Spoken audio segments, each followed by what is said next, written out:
Tapos tayo magbilig. Yun pa yung ating taniman po ng sili. Nangangalahati pa lang po kami. Ayan. Ito po yung dating kamutihan na amin pong pinapakita sa inyo. Ayan, kalahati na po.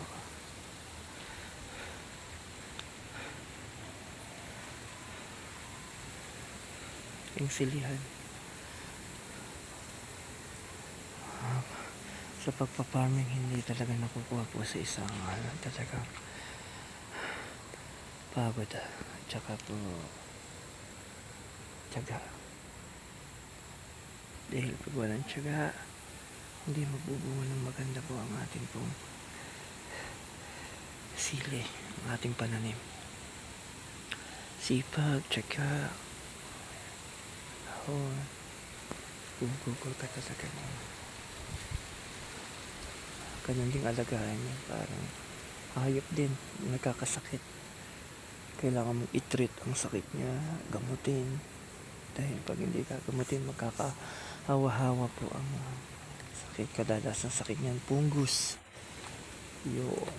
Nabubulok yung ugat niya. Kaya may preventive agad na gagawin. Kagandahan lang dito po sa sili, hindi ni-spray.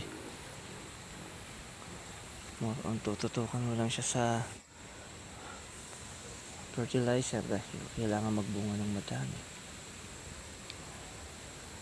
Pero yung insecticide, hindi naman po ito ini-spray.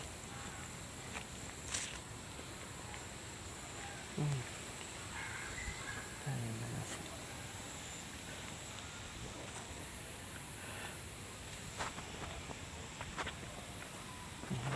Namumulaklak na.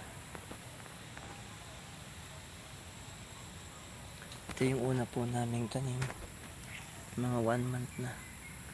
Bunga na.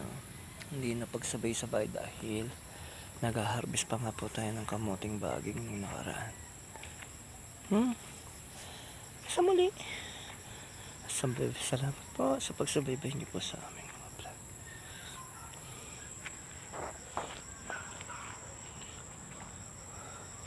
Ito naman po, makita niyo yung patola. Naghaba na siya, ang haba naman ng patola. Hindi namin napansin. Haba. Binhi na siya. Kaya lang di magandang binhi, mahaba. Kaya maikli lang siya.